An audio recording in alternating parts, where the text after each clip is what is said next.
एक विशाल जंगल में एक बहुत ही खास चिड़िया रहती थी। उस चिड़िया की खूबी यह थी कि जब भी वह बीट ड्रॉपिंग्स करती थी तो वह गंदगी नहीं बल्कि शुद्ध सोना, प्योर गोल्ड होता था। एक दिन एक शिकारी जंगल में आया।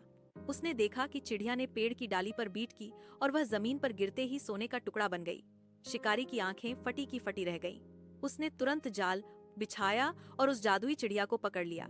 शिकारी ने सोचा, अगर मैं इसे अपने पास रखूंगा तो राजा को पता चल जाएगा और वो मुझे चोर समझकर सजा देंगे। बेहतर है कि मैं खुद ही इसे राजा को तोहफे में दे दूं। वह राजा के दरबार में गया और चिड़िया भेंट करते हुए सारी सच्चाई बताई। राजा बहुत खुश हुआ और उसने चिड़िया को शाही पिंजरे में रखने का आदेश दिया। लेकिन राजा के मंत्री बहुत चालाक और व्यवहारिक थे।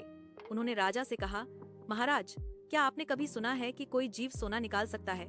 यह शिकारी आपको मूर्ख बना रहा है। यह एक साधारण चिड़िया है। इसे आजाद कर दीजिए, वरना लोग हम पर हंसेंगे। राजा को मंत्रियों की बात सही लगी। उसने सोचा कि शायद शिकारी झूठ बोल रहा था। राजा ने चिड़िया को पिंजरे से आजाद करने का हुक्म दे दिया। चिड़िया पिंजरे से निकली और उड़कर राजा के शाही दरवाजे मेहराब पर जा बैठी। वहां बैठते ही उसने एक बार फिर बीट की, जो गिरते ही चमकदार सोना बन गई। उड़ते उड़ते चिड़िया ने राजा और मंत्रियों पर तंज कसा। पहले मैं मूर्ख थी जो शिकारी की पकड़ में आई, फिर शिकारी मूर्ख था जो मुझे राजा को दे आया, और सबसे बड़ा मूर्ख राजा है जिसने मंत्रियों के कहने पर हाथ आए खजाने को छोड़ दिया। इतना कहकर चिड़िया बादलों में उड़ गई और राजा हाथ मलता रह गया।